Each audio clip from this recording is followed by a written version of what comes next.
150 సంవత్సరాల గాంధీ సిద్ధాంతాలు, గాంధీజీ ధ్యేయాలకు సంబంధించి అభినందనలు సార్. మీరు ఈ విషయంలో గ్రామీణ ప్రాంతాల్లో చాలా కార్యక్రమాలు చేపట్టినట్టు తెలుస్తుంది. 151వ మహాత్మా గాంధీ జయంతి సందర్భంగా మీరు చేపట్టిన ప్రత్యేకమైన క్యాంపెయిన్ ఏమిటంటారు?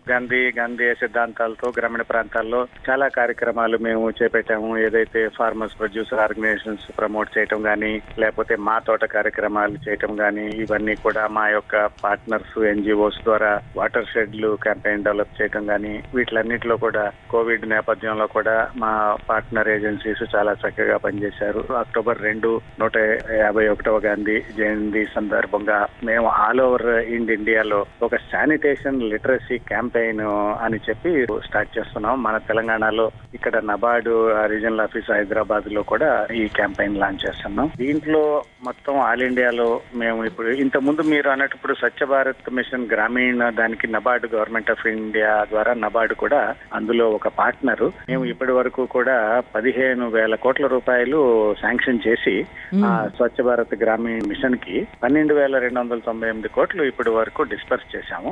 3,29,00,000 టాయిలెట్స్ గ్రామీణ ప్రాంతాల్లో నిర్మించడానికి నబార్డు యొక్క రుణ సహాయము స్వచ్ఛ భారత్ గ్రామీణ మిషన్ లో మేము అందించడం జరిగింది. తెలంగాణలో మీరు చేపడుతున్న క్యాంపెయిన్ ఏదైతే ఉందో దాంట్లో ముఖ్యమైన అంశాలు ఏముంటాయంటారు? దాంట్లో ముఖ్యమైన అంశాలమ్మా ఇది మేస్ట్లీ ఇప్పుడు మనం అన్ని మీకు తెలిసిన విధంగా మన 2 అక్టోబర్ 2019 పోయిన సంవత్సరం అన్ని జిల్లాలు కూడా భారతదేశంలో ODF free, open defecation free కింద మనం డిక్లేర్ అవడం జరిగింది. ఇప్పుడు మనం ఓడిఎఫ్ ప్లస్ అనే కార్యక్రమం భారతదేశంలో కూడా మనకి నడుస్తుంది. అంటే ఓడిఎఫ్ ఒక్కసారి ఓపెన్ డెఫికేషన్ ఫ్రీ అవటం కాకుండా దాన్ని సస్టైనబుల్ అదే మనం కంటిన్యూ చేస్తూ ఉండాలి. దానిని అదే రకంగా మెయింటైన్ చేయడానికి ఇప్పుడు స్వచ్ఛ భారత్ మిషన్ 2 అనేది గవర్నమెంట్ ఆఫ్ ఇండియాలో 2020-21 అంటే ఈ యొక్క ఆర్థిక సంవత్సరం నుంచి 24-25 5 సంవత్సరాల ప్రోగ్రామ్ వరకు స్వచ్ఛ భారత్ మిషన్ ఫేజ్ 2 అనేది నడుస్తుంది గ్రామీణ ప్రాంతాల్లో. మన తెలంగాణలో మేము చేయబోయేది ఏంటంటే ఆల్ ఇండియాలో 2,000 గ్రామాల్లో 1,00,000 హౌస్ హోల్డ్స్ కవర్ అయ్యేటట్టు కూడా ఈ లిటరసీ క్యాంపెయిన్ ఏదైతే ఒక బ్రోచర్ రిలీజ్ చేయటం గానీ, పాంప్లెట్లు రిలీజ్ చేయటం గానీ, చార్ట్లు రిలీజ్ చేయటం గానీ చేయటం జరుగుతుంది. దీంట్లో తెలంగాణలో మేము ఇలాంటి 100 ప్రోగ్రాములు మా ఎన్జిఓ పార్ట్నర్స్ ద్వారా 100 గ్రామాల్లో 2 అక్టోబర్ నుంచి 26 జనవరి లోపల ఈ యొక్క కార్యక్రమాలు మేము చేయటం జరిగింది. ఒక్కొక్క విలేజ్ లో ఈ గ్రామీణ ప్రాంతాల్లో ఈ ప్రోగ్రామ్ చేయటం కోసం మేము మా యొక్క నాన్ గవర్నమెంటల్ ఆర్గనైజేషన్స్ స్వచ్ఛంద సంస్థలు ఏవైతే ఉన్నాయో వాళ్ళకి ఒక 5,000 రూపాయలు ఒక్కొక్క ప్రోగ్రామ్ కోసం మేము కండక్ట్ చేయడానికి ఎక్స్పెన్సెస్ రూపంలో కూడా ఇవ్వడం జరుగుతుంది. ఈ లిటరసీ ప్రోగ్రామ్ లో వాళ్ళు చేయాల్సింది ఏంటంటే మన బిహేవియర్, యాటిట్యూడనల్ చేంజెస్ ఏదైతే గ్రామీణ ప్రాంతాల్లో ఉన్నాయో వాటిని తీసుకురావడం కోసం ఈ వాటర్ శానిటేషన్ వాష్ ప్రోగ్రామ్ అంటాం మనం. అంటే వాటర్ శానిటేషన్ హైజీన్ ప్రోగ్రామ్. ఈ వాటర్ శానిటేషన్ హైజీన్ గురించి అవేర్నెస్ క్రియేట్ చేసాం వాళ్ళకి. ఇంకొకటి 2 ఎవరికైతే ఈ యొక్క టాయిలెట్స్ కన్స్ట్రక్ట్ చేయడానికి కానీ లేకపోతే ఏదైనా శానిటేషన్ సంబంధించిన వాటికి సంబంధించడానికి కానీ నాన్ బ్యాంకింగ్ ఫైనాన్షియల్ కంపెనీస్ రుణాలు ఇవ్వడం జరుగుతుంది. రెండోది మనం ఇట్లాంటి క్రెడిట్ మోడల్స్ డెవలప్ చేయటం, ఏది వాటర్ శానిటేషన్ అండ్ హైజీన్ కోసం క్రెడిట్ మోడల్స్ డెవలప్ చేయటం. ప్లస్ ఇప్పుడు ఈ కోవిడ్ నేపథ్యంలో COVID-19 గురించి అవేర్నెస్ క్రియేట్ చేసాం గ్రామాల్లో.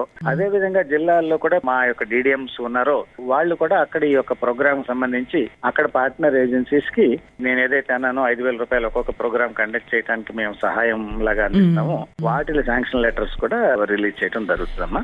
ఆ ఓడిఎఫ్ ప్లస్ అనేది మనం ఇప్పుడు కరెంట్ స్టేజ్ లో ఈ నెక్స్ట్ 5 years మనం ఓడిఎఫ్ ప్లస్ అంటే ఇప్పుడు ఎలాగో మనం కన్స్ట్రక్ట్ చేసిన టాయిలెట్స్ ని మెయింటైన్ చేయటం, సాలిడ్ వేస్ట్ డిస్పోజల్ చేయటం, లిక్విడ్ వేస్ట్ డిస్పోజల్ చేయటం, ఎక్కడైతే మరుగుదొడ్డికి మరమ్మతులు అవసరమో ఆ యొక్క మరమ్మతులు చేపట్టడం, తర్వాత మరుగుదొడ్డికి 2 గుంతలు నిర్మించుకునే మరుగుదొడ్డిని ప్రమోట్ చేయటము, నీటి కనెక్షన్ లేని దగ్గర నీటి కనెక్షన్ తీసుకోవటం వసతి, వీటిలన్నిటి మీద అవేర్నెస్ కలెక్ట్ చేయడం జరుగుతుంది. ఇప్పుడు మీరు మ్యాసివ్ ప్రోగ్రామ్ అనేది టేకప్ చేశారండి. 26 జనవరి వరకు అంటే ఈ 2-3 నెలల పాటు పూర్తిగా గ్రామీణ ప్రాంతాలపై మీరు ఫోకస్ పెట్టబోతున్నారు.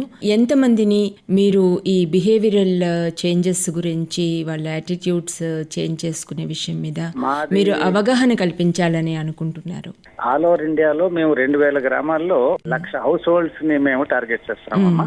సో అదే విధంగా విధంగా మనకి తెలంగాణలో కూడా మనం ఏదైతే 100 ప్రోగ్రాముల ద్వారా దగ్గర దగ్గర 10,000 కుటుంబాలని మనం ఇక్కడ టార్గెట్ చేయడానికి, అంటే ఇది ఒక పార్ట్నర్ ఏజెన్సీస్ లో ఇది ఒక మిషన్ లాగా. ఇప్పుడు మనం ఒక కుటుంబాన్ని కవర్ చేస్తే అది వాళ్ళు నెక్స్ట్ పక్క ఉన్న కుటుంబాలకి వాళ్ళకి ఆ విధంగా, అంటే గ్రామీణ ప్రాంతాల్లో మన టార్గెట్. గ్రామీణ ప్రాంతాల్లో ఇది ఓపెన్ గానే ఒక సెమినార్ లాగా కండక్ట్ చేస్తాం. మా పార్ట్నర్స్ అందరినీ, గ్రామీణ ప్రాంతాల్లో ఉన్న వాళ్ళందరినీ ఒక దగ్గర అసెంబ్ల్ చేసి ఒక గ్రామ సభ రూపంలో తయారు చేయటం. సో అంతకంటే ఎక్కువ మందే కవర్ అవుతారు. అది కాకుండా మీడియా ద్వారా, సింగిల్స్ ద్వారా, లేకపోతే మన మీడియాలో చిన్న ఫిలిమ్స్ ద్వారా, అలాగే కూడా లార్జర్ గ్యాదరింగ్, ఈ లీఫ్లెట్ పోస్టర్స్ ఏవైతే ఉన్నాయో వీటి మీద వాటిని విరివిగా పంచిపెట్టడం, వాటి ద్వారా కూడా మల్టీ మోడ్ క్యాంపెయిన్ చేయడం అనేది జరుగుతుంది. బాగుందండి.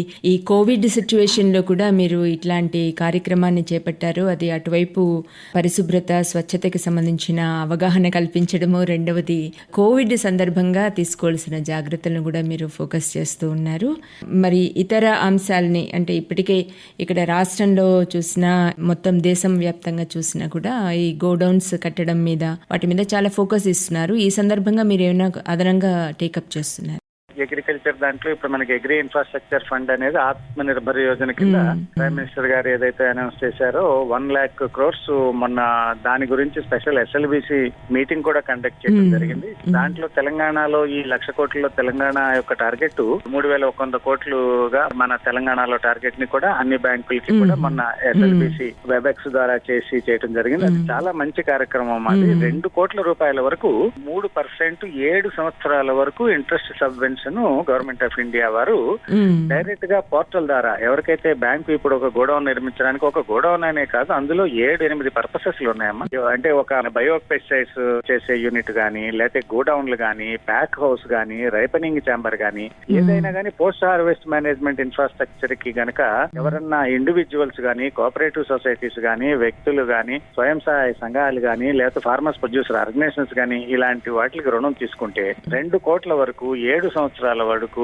3% ఇంట్రెస్ట్ సబ్వెన్షన్ ఇవ్వడం జరుగుతుంది. అదే కాకుండా బ్యాంకులతో సెంట్రల్ గవర్నమెంట్ వారు, నబార్డు వారు, బ్యాంకులు మేము ఒక MOU ఎంటర్ అయ్యే ప్రక్రియ కూడా స్టార్ట్ చేశాము. దాంట్లో ఏంటంటే అల్టిమేట్ బెనిఫిషరీస్ కి ఎక్కువ భారం పడకుండా 8-9% లోపు రుణం వాళ్ళకి అందేటట్టు, 8% రుణం తీసుకుంటే అందులో 3% సబ్వెన్షన్ వస్తే 5%కే వాళ్ళకి 5% రుణం వచ్చేటట్టు, ఇది కూడా చాలా మంచి కార్యక్రమం. మీ ద్వారా నేను కోరుకుంటుంది దీన్ని అందరూ కూడా దీని యొక్క ప్రయోజనాలు ఉపయోగించుకోవాలని నేను ఆశిస్తున్నాను. ఈ మన గవర్నమెంట్ ఆఫ్ ఇండియా వాళ్ళు ఏదైతే 10,000 ఫార్మర్స్ ప్రొడ్యూసర్ ఆర్గనైజేషన్స్ తయారు చేయడానికి కూడా మన గౌరవనీయ ఫైనాన్స్ మినిస్టర్ గారు నిర్మలా సీతారామన్ గారు ఏదైతే బడ్జెట్ స్పీచ్ లో అనౌన్స్ చేశారో, ఈ సంవత్సరం వాటి మీద బాగా ఫోకస్ పెట్టి ఆ యొక్క ఫార్మర్స్ ప్రొడ్యూసర్స్ ఆర్గనైజేషన్స్ కూడా తయారు చేయడానికి మేము ముందుకు వెళ్తున్నాం.